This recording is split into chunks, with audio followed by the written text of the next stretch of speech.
Hi hello friends, welcome back to my YouTube channel. ಸ್ನೇಹಿತರೆ, English PSTR primary school teacher ರಿಕ್ರೂಟ್ಮೆಂಟ್ಗೆ ಸಂಬಂಧಪಟ್ಟಂತೆ 2004 ಪ್ರಶ್ನೆ ಪತ್ರಿಕೆ ಇದಾಗಿರುತ್ತೆ, general English. So first question ನೋಡ್ತಾ ಹೋದರೆ, ದ ಬಾಟ್ನಿಸ್ಟ್ ಸ್ಟಡೀಸ್ ಅಂತ ಕೊಟ್ಟಿದ್ದಾರೆ. ಬಾಟ್ನಿ ಅಂತಕ್ಕಂಥದ್ದು ಯಾವುದ್ರ ಬಗ್ಗೆ ಸ್ಟಡಿ ಮಾಡ್ತಕ್ಕಂಥದ್ದು ಆಗಿರುತ್ತೆ. The earth, the plants, the animals and the planets ಅಂತ ಕೊಟ್ಟಿದ್ದಾರೆ.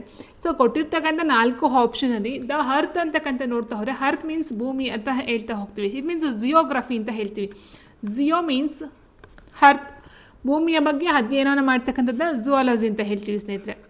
ಓಕೆ, ಸೊ ಹೀಗಿರಬೇಕಾದ್ರೆ ಪ್ಲ್ಯಾಂಟ್ಸ್ ಅಂತ ಹೇಳಿದ್ರೆ ಪ್ಲ್ಯಾಂಟ್ಸ್ ಬಗ್ಗೆ ಸ್ಟಡಿಯನ್ನು ಮಾಡ್ತಕ್ಕಂಥದ್ದು ಬಾಟ್ನಿಸ್ಟ್ ಅಥವಾ ಬಾಟನಿ ಅಂತಕ್ಕಂಥದ್ದು ಆಗಿರುತ್ತೆ. ಇನ್ನು ಆ್ಯನಿಮಲ್ಸ್ ನೋಡ್ತಾ ಹೋದಾಗ ಝುವಾಲಜಿ ಅಂತ ಹೇಳ್ತೀವಿ, ಝುವಾಲಜಿಸ್ಟ್. Okay,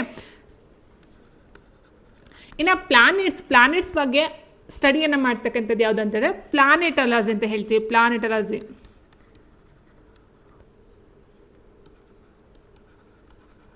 it is study of planets, moons and planetary systems. So ಅದ್ರ ಬಗ್ಗೆ ಏನೋ ಸ್ಟಡಿ ಮಾಡ್ತಕ್ಕಂಥದ್ದು ಈ ಒಂದು ಪ್ಲಾನೆಟಾಲಜಿ. ಸೊ ಹೀಗಿರಬೇಕಾದ್ರೆ botany study of plants option 2 ಅಂದರೆ ಸಸ್ಯಗಳು ಅಥವಾ ಮರಗಳ ಹಿಂದೆಯೋ ಸಸ್ಯಗಳ ಬಗ್ಗೆ ಅಧ್ಯಯನವನ್ನು ಮಾಡ್ತಕ್ಕಂಥದ್ದು ಬಾಟ್ನಿ ಆಗಿರುತ್ತೆ.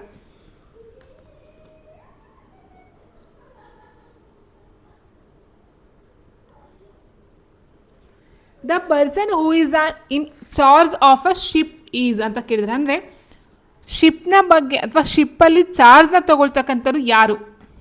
ಶಿಪ್, ಹಡಗು ಏನು ಹೇಳ್ತೀವೋ, ನೌಕಾನೆಲೆ ಅಂತ ಏನು ಹೇಳ್ತೀವೋ, ಸೊ ಅದರಲ್ಲಿ ಮೇಯ್ನಾಗಿ ಅದರ ಒಂದು ಇನ್ಚಾರ್ಜನ್ನು ತೊಗೊಳ್ತಕ್ಕಂಥದ್ದು ಯಾರು? Captain, admiral, general and air marshal ಅಂತ ಕೊಟ್ಟಿದ್ದಾರೆ. ಏರ್ ಮಾರ್ಷಲ್ ಅಂತ ಹೇಳಿದರೆ ವಾಯುಯಾನ ಅಂತ ಹೇಳ್ತೀವಿ, ವಾಯುಗೆ ಸಂಬಂಧಪಟ್ಟಂತೆ. ಸೊ ಅಲ್ಲಿ ಬರ್ತಕ್ಕಂಥದ್ದನ್ನ ಅದರ ಒಂದು ಕಂಟ್ರೋಲ್ ತೊಗೊಳ್ತಕ್ಕಂಥದ್ದು. ಜನರಲ್ ಅಂತ ಹೇಳಿದಾಗ ಈ ಒಂದು ಭೂ ಅಂತ ಹೇಳ್ತೀವಿ, ಭೂಸೇನೆ. ಅಡ್ಮಿರಲ್ ಅಂತ ಹೇಳಿದರೆ ಶಿಪ್, ನೌಕಾದಳ ಅಂತ ಹೇಳ್ತೀವಿ. ಸೊ ಈ 3 ಸಹ 4 ಸ್ಟಾರ್ಗಳನ್ನು ಹೊಂದಿರತಕ್ಕಂಥ ವ್ಯಕ್ತಿಗಳಾಗಿರ್ತಾರೆ, ಮೇಯ್ನ್ ವ್ಯಕ್ತಿಗಳಾಗಿರ್ತಾರೆ ಸ್ನೇಹಿತರೆ. ಆದರೆ ಶಿಪ್ಗಳ ಒಂದು ಇನ್ಚಾರ್ಜ್ ಅಥವಾ ಒಂದು ಕಮೆಂಡನ್ನು ತೊಗೊಳ್ತಕ್ಕಂಥದ್ದು ಕ್ಯಾಪ್ಟನ್ ಆಗಿರ್ತಾರೆ. So option 1 captain. ಸೊ ಹಾಗಾಗಿ ಇಲ್ಲಿನ ಫಸ್ಟ್ ಒನ್ನ ಚೂಸ್ ಮಾಡ್ತಾ ಹೋಗಬೇಕಾಗುತ್ತೆ.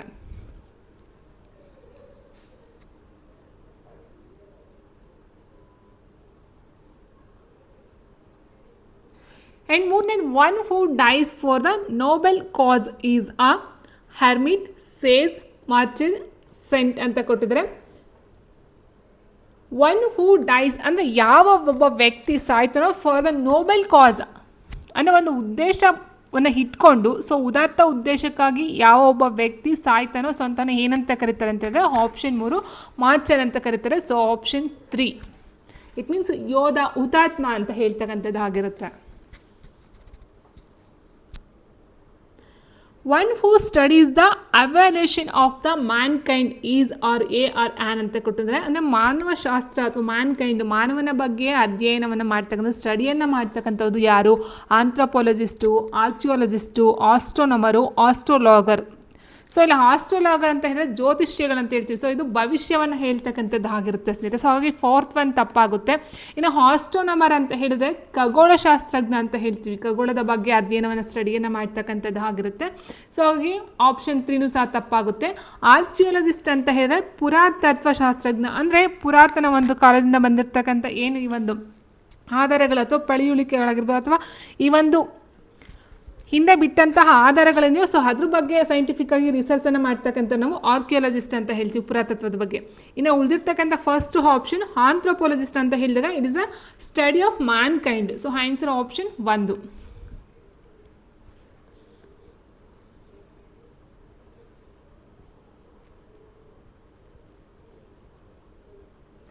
And next question, we note down daily events in this book.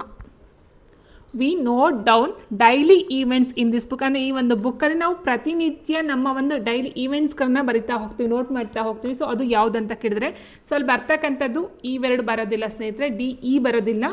So ಇಲ್ಲಿ DAIRV ಡೈರಿ ಅಂತ ಹೇಳಿದಾಗ ಮಿಲ್ಕ್ ಇದಕ್ಕೆ ಸಂಬಂಧಪಟ್ಟಂತೆ ಬರ್ತಕ್ಕಂಥ ಡೈರಿ ಆಗಿರುತ್ತೆ. DIARY ಡೈರಿ ಬಂದು ಜರ್ನಲ್ ಅಂತಲೇ ಹೇಳ್ತೀವಿ. ಅಂದರೆ ನಾವು ಪ್ರತಿನಿತ್ಯ ಏನನ್ನು ಬರಿತೀವೋ ನಮ್ಮ ಒಂದು ದಿನಚರಿ, ಸೊ ಅದಾಗಿರುತ್ತೆ. ಅಥವಾ ನಾವು ಒಂದು ಇದರಲ್ಲಿ ಬರಿತಕ್ಕಂಥದ್ದು ಡೈಲಿ ಈವೆಂಟ್ಸ್ಗಳನ್ನ. So answer option 2 DIARY dairy.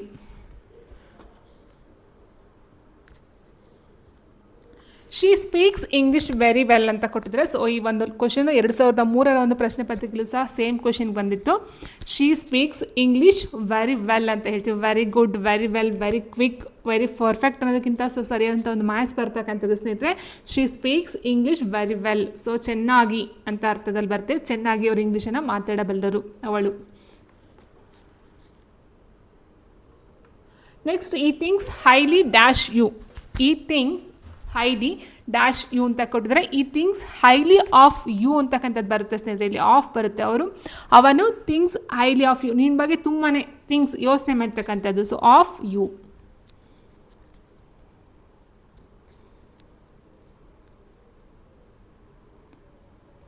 Next credible means ಅಂತ ಕೇಳಿದ್ರೆ ಕ್ರೆಡಿಬಲ್ ಪದದ ಸಮಾನಾರ್ಥಕ ಪದ ಅಥವಾ ಅದರ ಒಂದು ಮೀನಿಂಗ್ ಏನು? Believable, unbelievable, possible, impossible.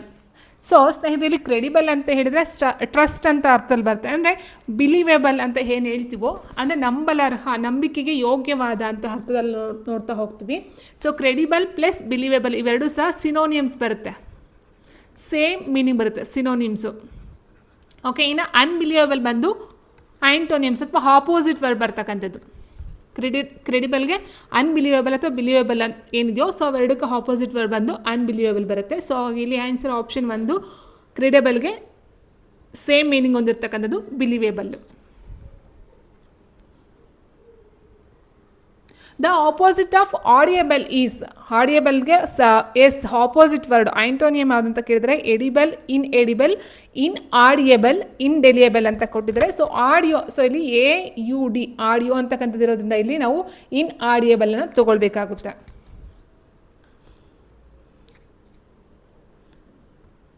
And next question, if you do not work hard you will not pass. This means if you do not work hard ಅಂದರೆ ನೀನು ಹಾರ್ಡ್ ವರ್ಕ್ ಮಾಡದೇ ಇದ್ದಾಗ, ಅಂದರೆ ಮಾಡಿದ್ದೇ ಡು ನಾಟ್ ವರ್ಕ್ ಹಾರ್ಡ್ ಅಂತ ಕೊಟ್ಟಿದ್ದಾರೆ. Hard work ಮಾಡದೇ ಇದ್ದ ಪಕ್ಷದಲ್ಲಿ, ಇಫ್ ಆಗಿದ್ದಾಗ, ಹಾರ್ಡ್ ವರ್ಕನ್ನು ಮಾಡದೇ ಇದ್ದಂಥ ಪಕ್ಷದಲ್ಲಿ ಯು ವಿಲ್ ನಾಟ್ ಪಾಸ್, ನೀನು ಪಾಸ್ ಆಗೋದಕ್ಕೆ ಸಾಧ್ಯ ಇಲ್ಲ. ಓಕೆ, ಸೊ ಇಲ್ಲಿ ಹಾರ್ಡ್ ವರ್ಕ್ ಮಾಡಿದ್ರೆ ಪಾಸ್ ಆಗುತ್ತೆ. ಹಾರ್ಡ್ ವರ್ಕ್ ಮಾಡಲಿಲ್ಲ ಅಂದರೆ ಯು ವಿಲ್ ನಾಟ್ ಪಾಸ್ ಆಗೋದಿಲ್ಲ ಅಂತಕ್ಕಂಥದ್ದು. ಸೊ ಇದರ ಅರ್ಥ ಏನು ಬರುತ್ತೆ? Unless you work hard you will not pass. If you work hard you will not pass. If you do not work hard you will pass. Do not work hard do not pass ಅಂತ ಕೊಟ್ಟಿದ್ದಾರೆ. So ಇಲ್ಲಿ ಸರಿಯಾಗಿರ್ತಕ್ಕಂಥ ಒಂದು ಅರ್ಥ ಏನು ಬರುತ್ತೆ? Unless you work hard you will not pass. ವಾಪಸ್ first one ಬರುತ್ತೆ. ಅನ್ಲೆಸ್ ಯು ವರ್ಕ್ ಹಾರ್ಡ್ನು ಹಾರ್ಡ್ ವರ್ಕ್ ಮಾಡಲಿಲ್ಲ ಅಂತ ಅಂದಾಗ ಯು ವಿಲ್ ನಾಟ್ ಪಾಸ್ ಆಗೋದಕ್ಕೆ ಸಾಧ್ಯ ಇಲ್ಲ. ಸೊ ಎರಡನೇ ಆಪ್ಷನ್ ಏನಿರುತ್ತೆ? ಇಫ್ ಯು ವರ್ಕ್ ಹಾರ್ಡ್, ನೀನು ಹಾರ್ಡ್ ವರ್ಕ್ ಮಾಡಿದ್ದೇ ಆದರೆ ಯು ವಿಲ್ ನಾಟ್ ಪಾಸ್ ಅಂತ ಕೊಟ್ಟಿದ್ರೆ ತಪ್ಪಾಗುತ್ತೆ. ಸೊ ಹಾರ್ಡ್ ವರ್ಕ್ ಮಾಡಿದ್ರೂ ಸಹ ಪಾಸ್ ಆಗಲ್ಲ ಅನ್ನೋದು ಕೊಟ್ಟಿದ್ದಾರೆ. ಸೊ ಅದು ತಪ್ಪಾಗುತ್ತೆ. And next, if you do not hard work you will pass ಅಂತ ಕೊಟ್ಟರೆ ನೀವು ಹಾರ್ಡ್ ವರ್ಕ್ ಮಾಡಲಿಲ್ಲ ಅಂದರೆ ನೀವು ಪಾಸ್ ಆಗ್ತೀರಾ. ಸೊ ಇದು ತಪ್ಪಾಗುತ್ತೆ. ಸೊ ಇಲ್ಲೇನಾಗುತ್ತೆ? ಹಾರ್ಡ್ ವರ್ಕ್ ಮಾಡಲಿಲ್ಲ ಅಂದರೆ ಯು ವಿಲ್ ನಾಟ್ ಪಾಸ್ ಅಂತಕ್ಕಂಥದ್ದು. Okay, so do not work hard do not pass. So ಇದು ಒಂದು ಅರ್ಥದಲ್ಲಿ ಬರುತ್ತೆ, ಬಟ್ ಇದಕ್ಕಿಂತ ಇದು ಬೆಟರ್ ಆಗಿರ್ತಕ್ಕಂಥ ಅರ್ಥದಲ್ಲಿ ತಗೊಳ್ತಾ ಹೋಗುತ್ತೆ.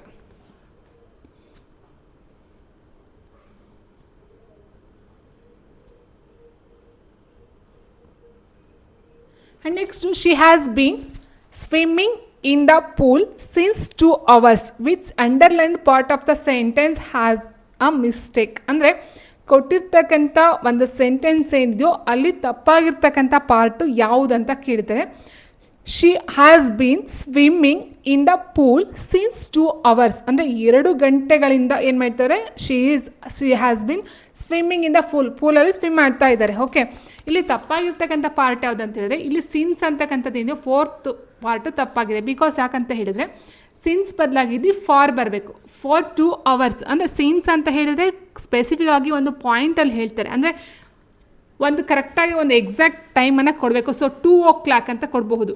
2 hours ಅಲ್ಲ 2 o'clock ಅಂದರೆ ಸಿನ್ಸ್ 2 hours ಅಂತ ಹೇಳಿದರೆ ಸಿನ್ಸ್ 2 o'clock ಅಂತ ಕೊಟ್ಟಿದ್ರು ಅದು ಓಕೆ ಆಗಬೇಕಾಗಿತ್ತು. ಬಟ್ ಸಿನ್ಸ್ 2 hours ಬರಲ್ಲ, ಫಾರ್ 2 hours 2 ಗಂಟೆಯಿಂದ ಅಂತಕ್ಕಂಥದ್ದಲ್ಲಿ ಬರುತ್ತೆ ಸ್ನೇಹಿತರೆ. ಸೊ ಹಾಗಾಗಿ she has been swimming in the pool for 2 hours. So option ಇಲ್ಲಿ 4 ತಪ್ಪಾಗಿದೆ. ಸಿನ್ಸ್ ಬದಲಾಗಿ ಫಾರ್ ಬರಬೇಕು.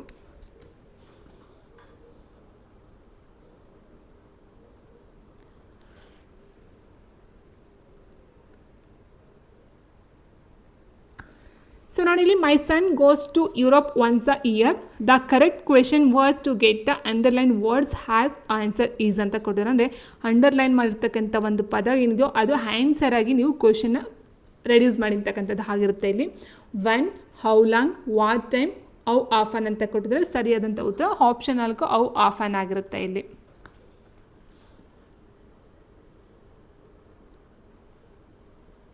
You take either the red pen or the blue one.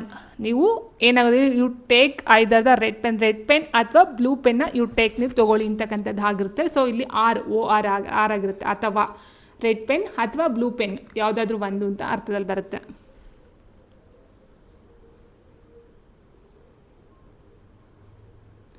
No one can do the sum except Samir. This means no one can do the sum. No one, no one ಒಬ್ಬರೂ ಸಹ ಇಲ್ಲ. Can do the sum ಅಂದರೆ ಲೆಕ್ಕವನ್ನು ಮಾಡ್ತಕ್ಕಂಥವ್ರು ಒಬ್ಬರು ಇಲ್ಲ accept ಸಮೀರನ್ನು ಬಿಟ್ಟು ಮತ್ತೆ ಒಬ್ಬರು ಯಾರೂ ಸಹ ಸಮ್ಮನ್ನು ಮಾಡೋದಕ್ಕೆ ಇಲ್ಲ ಅಂತಕ್ಕಂಥದ್ದಾಗಿರುತ್ತೆ. ಸೊ ನೋ ಒನ್ ಅಂದರೆ ಮತ್ತೊಬ್ಬರು ಯಾರೂ ಇಲ್ಲ ಅಂತಕ್ಕಂಥದ್ದು. ಸೊ ಎಕ್ಸೆಪ್ಟ್ ಸಮೀರ್ ಒಬ್ಬ ಮಾಡ್ತಾನೆ, ಮಿಕ್ಕಂತೆ ಇನ್ಯಾರೂ ಸಹ ಸಮ್ಮನ್ನು ಮಾಡೋದಕ್ಕೆ ಆಗ್ತಿಲ್ಲ ಅಂತಕ್ಕಂಥದ್ದು. ಸೊ ಇಲ್ಲಿ ಏನಿದೆ, only Sameer can do the work, ಹೌದಲ್ವಾ? ಸೊ ಓನ್ಲಿ ಸಮೀರ್ ಒಬ್ಬನೇ ಮಾಡ್ತಕ್ಕಂಥದ್ದು. ಓನ್ಲಿ ಮೀನ್ಸ್ ಓನ್ಲಿ ಅಂತ ಹೇಳಿದಾಗ ಸಮೀರ್ ಒಬ್ಬನೇ ಬರ್ತಾನೆ. Sameer cannot do the work ತಪ್ಪಾಗುತ್ತೆ. ಸಮೀರ್ ಮಾಡ್ತಾನೆ, ಸೊ ಕೆನಾಟ್ ಅಂತ ಕೊಟ್ಟವ್ರೆ ತಪ್ಪಾಗುತ್ತೆ. Others can do the work ಅಂತ ಕೊಟ್ಟರೆ ಅದರ್ಸ್ ಮಾಡ್ತಿಲ್ಲ. Sameer and others can do the work, so others ಇಲ್ಲ ಇಲ್ಲಿ. So only Sameer can do the work.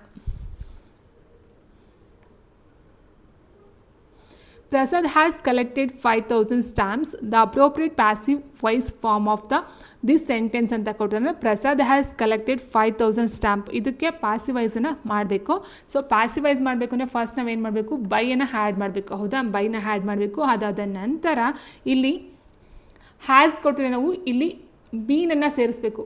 So has been ಅಥವಾ have been, had been. So ಈ ರೀತಿ ನಾವು ಇದು ಏನಿರುತ್ತೋ ಟೆನ್ಸು, ಸೊ ಅದಕ್ಕೆ ತಕ್ಕಂತೆ ನಾವು ಹಾಕಬೇಕಾಗುತ್ತೆ. ಬೀನ್ ಡೆಫಿನೆಟಾಗಿ ಬರಬೇಕು ಮತ್ತು ಬೈ ಬರಬೇಕಾಗುತ್ತೆ. ಹೌದಾ?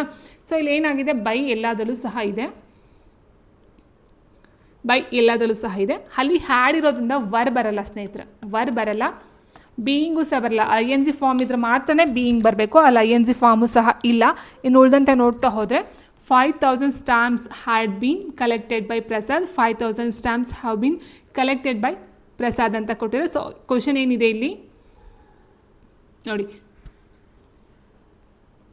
ಪ್ರಸಾದ್ ಹ್ಯಾಸ್ ಕಲೆಕ್ಟೆಡ್ ಅಂತ ಇರ್ತಕ್ಕಂಥದ್ದು ಇಲ್ಲಿ ಏನಾಗಬೇಕಂತ ಹೇಳಿದ್ರೆ ಸ್ನೇಹಿತರೆ 5,000 stamps have been collected by Prasad. Option 4 ಆಗಿರುತ್ತೆ. ಓಕೆ, ಸೊ ಹ್ಯಾವ್ ಬೀನ್ ಬರಬೇಕು, ಬೈ ಸೇರಿಸ್ಕೊಳ್ಬೇಕಿಲ್ಲಿ.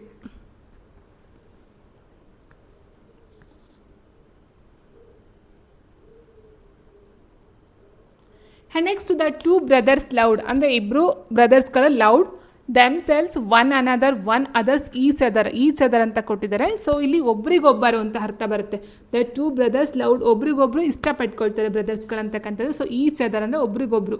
ಆಪ್ಷನ್ 4 ಆಗುತ್ತೆ. ಸೊ ಕೆಲವೊಂದು ಪದಗಳನ್ನ ಎಕ್ಸ್ಪ್ಲನೇಷನ್ಗಿಂತ ಸೊ ಅದು ಓದ್ತಾ ಇದ್ದಾಗಲೇ ನಿಮಗೆ ಅದೊಂದು ಅರ್ಥಗಳು ಸಿಗ್ತಾ ಹೋಗುತ್ತೆ ಸ್ನೇಹಿತರೆ. So the 2 brothers loud each other, ಒಬ್ರಿಗೊಬ್ರು ಅವರು ಬ್ರದರ್ಸ್ಗಳು ಇಬ್ಬರು ಬ್ರದರ್ಸು ಲವ್ ಮಾಡ್ತಕ್ಕಂಥದ್ದು ಆಗಿರುತ್ತೆ.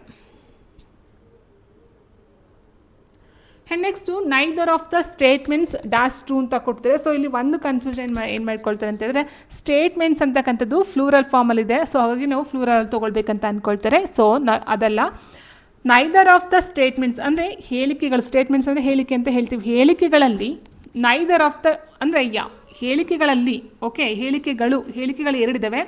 ಬಟ್ ಟ್ರೂ ಅಂತಕ್ಕಂಥದ್ದು ಒಂದೇ ಹೇಳಿಕೆ. ಯಾವುದು ಹೇಳಿಕೆಗಳಲ್ಲಿ ಯಾವುದು ಸತ್ಯ ಅಂತ ಹೇಳ್ತೀವಲ್ವಾ? ಸೊ ಈಗ ನೋಡಿ, ಹೇಳಿಕೆಗಳಲ್ಲಿ ಯಾವುದು ಸತ್ಯ, ಯಾವುದು ಅಂತಕ್ಕಂಥದ್ದು ಇದು ಸಿಂಗ್ಯುಲರ್ ಬಂತು. ಸೊ ಹೀಗಿರಬೇಕಾದ್ರೆ ನಾವು ಇಲ್ಲಿ ಸಿಂಗ್ಯುಲರ್ ತೊಗೊಳ್ಬೇಕಾಗುತ್ತೆ ಸ್ನೇಹಿತರೆ. 6 ಮತ್ತು ವರ್ ಅಂತಕ್ಕಂಥದ್ದು ಫ್ಲೂರಲ್ ಫಾರ್ಮಲ್ಲಿ ಬರುತ್ತೆ. ಸೊ ಆನ್ಸರ್ ಆಪ್ಷನ್ 2 ವಾಸ್ ಬರಬೇಕು. ಸಿಂಗ್ಯುಲರ್ ನೋಡ್ತಾ ಹೋದಾಗ neither of the statements was true, ಯಾವುದು ಸತ್ಯ. Okay, neither of the statements. Okay, so ಆಗಿರುತ್ತೆ ಈ ಥರ.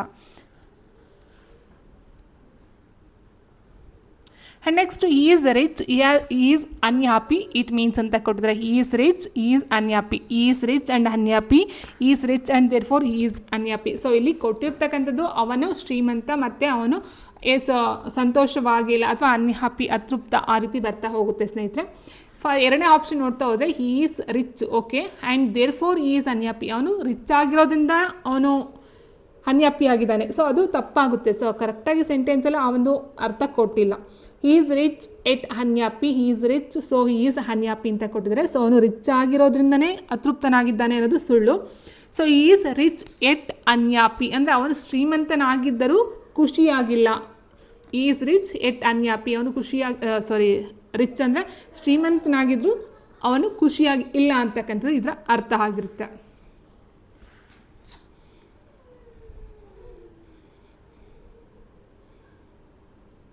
And next after 2 attempts the student dash the examination ಅಂತ ಕೊಟ್ಟಿದ್ದಾರೆ. ಆಫ್ಟರ್ 2 attempts ಅಂದರೆ 2 attempts ಪ್ರಯತ್ನ ಅಥವಾ 2 ಸಾರಿ ಎಕ್ಸಾಮ್ಸ್ನ ಅಟೆಂಪ್ಟ್ ಮಾಡಿರ್ತಕ್ಕಂಥದ್ದು. ಆಫ್ಟರ್ 2 attempts 2 ಸಾರಿ ಎಕ್ಸಾಮಿನೇಷನ್ಗೆ ಸ್ಟೂಡೆಂಟ್ ಅಟೆಂಪ್ಟ್ಸ್ ಆದ ನಂತರ got through, got in to, got off, got over ಅಂತ ಕೊಟ್ಟಿದ್ದಾರೆ. ಏನಂತ ಅಂದರೆ ಸ್ನೇಹಿತರೆ, after 2 attempts the students got through the examination ಅಂದರೆ 2 ಸಾರಿ ಅಟೆಂಡ್ ಮಾಡಿದ ನಂತರ ಅಥವಾ 2 ಸಾರಿ ಪ್ರಯತ್ನ ಪಟ್ಟ ನಂತರ student got through means pass ಆಗಿದ್ದಾನೆ ಎಕ್ಸಾಮ್ನ ಅಂತಕ್ಕಂಥದ್ದು, ಪಾಸ್ ಆಗೋದು. ಓಕೆ, ಸೊ ಆಗಿರಬೇಕಾದ್ರೆ ಆನ್ಸರು ಆಪ್ಷನ್ 1 ಆಗಿರುತ್ತೆ, ಪಾಸ್ ಆಗ್ತಕ್ಕಂಥದ್ದು ಆಗಿರುತ್ತೆ. ಇನ್ನು ಗಾಟ್ ಇಂಟು ಹೇಗೆ ಬರಲ್ಲ ಅಂತ ಅಂದರೆ 2 ಸಾರಿ ಎಕ್ಸಾಮ ಅಟೆಂಡ್ ಮಾಡಿದ್ಮೇಲೆ ಗಾಟ್ ಇಂಟು ಅಂದರೆ ಒಳ ಬಂದ ಅಂತ ಅರ್ಥ ಬರುತ್ತೆ, ಅಥವಾ ಗಾಟ್ ಆಫ್ ಅಂತ ಹೇಳಿದ್ರೆ ಇಳಿದು ಬಂದ ಅಂತ ಅರ್ಥ ಬರುತ್ತೆ. ಗಾಟ್ ಓವರ್ ಅಂದರೆ ಮುಗಿಸ್ತಾ, 2 ಅಟೆಂಪ್ಟ್ಸ್ ನಂತರ ಎಕ್ಸಾಮ್ನ ಮುಗಿಸ್ತಾ ಅಂತಕ್ಕಂಥದ್ದಾಗಿರುತ್ತೆ.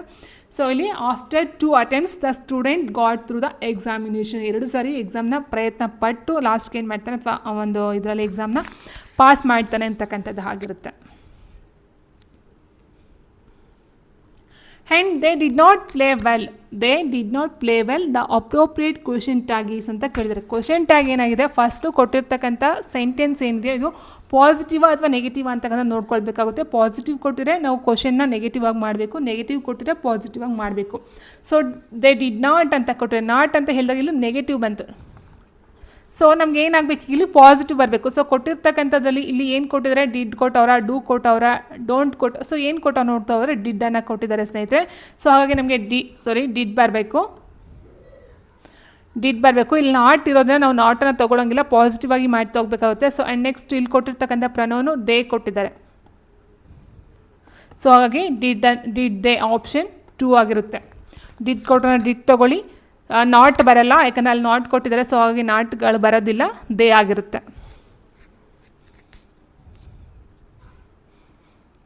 Next the let the cat out of the bag, meaning of this ಐಡಿಯಮ್ is ಅಂದರೆ ಕೊಟ್ಟಿರ್ತಕ್ಕಂಥ ಐಡಿಯಮ್ನ ಕರೆಕ್ಟ್ ಆದಂಥ ಒಂದು ಉತ್ತರ ಯಾವುದು ಅಂತ ಕೇಳಿದರೆ meaning the let the cat out of the bag ಅಂದರೆ ಬ್ಯಾಗ್ ಒಳಗಡೆ ಇರ್ತಕ್ಕಂಥ ಕ್ಯಾಟ್ನ ಹೊರಗಡೆ ಬಿಟ್ವಿ ಅಂತ ಏನೋ ಹೇಳ್ಬಹುದು.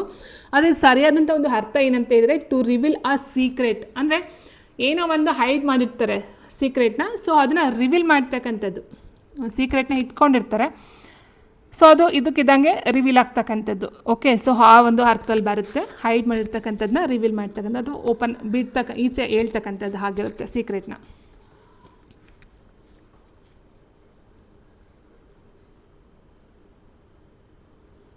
And next in the following sentence, one word is wrongly spelled. Tick the statement which has wrongly spelled word ಅಂತ ಕೊಟ್ಟವ್ರೆ. ಅಂದರೆ ತಪ್ಪಾಗಿರ್ತಕ್ಕಂಥ ಒಂದು ಸೆಂಟೆನ್ಸಲ್ಲಿ ಸ್ಪೆಲ್ ರಾಂಗ್ ಆಗಿರ್ತಕ್ಕಂಥ ವರ್ಡ್ ಯಾವುದು ಅದನ್ನು ಚೂಸ್ ಮಾಡಿ ಅಂತ ಕೇಳಿದ್ದಾರೆ. So 4 option. Deforestation has rendered animals homeless ಅಂತ ಕೊಟ್ಟಿದ್ರೆ. Our atmosphere is filled with many gases, weather is very pleasant today, children are going to the museum ಅಂತ ಕೊಟ್ಟವ್ರೆ. ನೋಡಿ ಇಲ್ಲಿ ತಪ್ಪಾಗಿರ್ತಕ್ಕಂಥದ್ದು ಯಾವುದು ಅಂತ ಹೇಳಿದ್ರೆ ಮೂರನೇದರಲ್ಲಿ ವೆದರ್ ತಪ್ಪಾಗಿದೆ ಸ್ನೇಹಿತರೆ. ಯಾಕಂತಂದರೆ WEATHER ವೆದರ್ ಇದಾಗಿರಬೇಕಾಗಿತ್ತು, ಸೊ ಅದು ತಪ್ಪಾಗಿದೆ. And next, to prior to her appointment as a secretary, she was working as a lecturer. So ಇಲ್ಲಿ prior to ಅಂತ ಏನಿದೆಯೋ ಇದರ ಒಂದು ಅರ್ಥವನ್ನು ಕೇಳಿದರೆ ಸ್ನೇಹಿತರೆ, prior to ಹಾಗಂದರೆ ಏನು ಅಂತ ಅಂದರೆ ಸ್ನೇಹಿತರೆ ಬಿಫೋರ್ ಅಂತ ಅರ್ಥ ಬರುತ್ತೆ. ಬಿಫೋರ್ ಅಂದರೆ before her appointment as a secretary ಅಂದರೆ ಅವಳು ಸೆಕ್ರೆಟ್ರಿ ಏನು ಸೆಕ್ರೆಟ್ರಿಯಾಗಿ ಅಪಾಯಿಂಟ್ ಆದರೂ ಅದಕ್ಕೂ ಮೊದಲು she was working as a lecturer. ಅವಳೇನು ಮಾಡ್ತಾಯಿದ್ಲು, ಲೆಕ್ಚರರ್ ಆಗಿ ವರ್ಕನ್ನು ಮಾಡ್ತಾಯಿದ್ರು. ಯಾವಾಗ ಈಗ ಏನು ಸೆಕ್ರೆಟ್ರಿಯಾಗಿ ಕೆಲಸವನ್ನು ಮಾಡ್ತಾಯಿದ್ರು, ಅಪಾಯಿಂಟ್ ಆಗಿದ್ರು, ಅದಕ್ಕೂ ಮೊದಲು she was working as a lecturer ಅಂತ. ಸೊ ಹಾಗಾಗಿ ಇಲ್ಲಿ ಪ್ರಿಯರ್ ಟು ಅಂತ ಹೇಳಿದ್ರೆ ಬಿಫೋರ್ ಅನ್ನೋ ಅರ್ಥ ಬರುತ್ತೆ.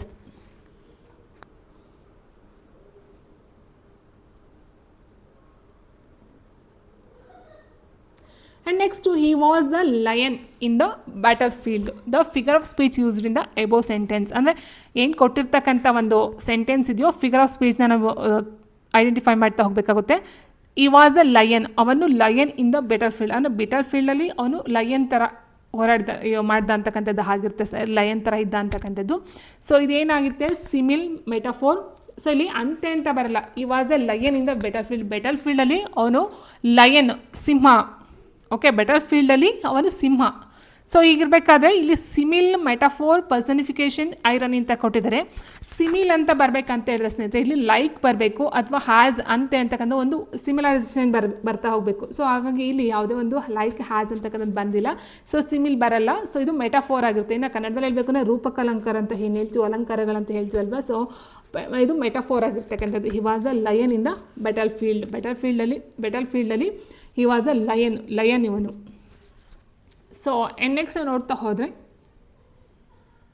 Last question, one who writes plays is a are an ಕೊಟ್ಟಿದ್ರೆ, author, novelist, playwright, poet ಅಂತ ಕೊಟ್ಟಿದ್ದಾರೆ. ಸೊ ಆಥರ್ ಅಂತ ಹೇಳಿದ್ರೆ ಲೇಖಕರು ಅಂತ ಹೇಳ್ತೀವಿ, ಬುಕ್ಸ್ಗಳನ್ನ ಬರೀತಕ್ಕಂಥವ್ರು ಆಗಿರ್ತಾರೆ. ನಾವೆಲಿಸ್ಟ್ ಅಂದರೆ ನಾವೆಲ್ಗಳು, ಕಾದಂಬರಿಗಳನ್ನ ಬರೀತಕ್ಕಂಥದ್ದು, ರೈಟ್ ನಾವೆಲ್ ಆಗಿರುತ್ತೆ.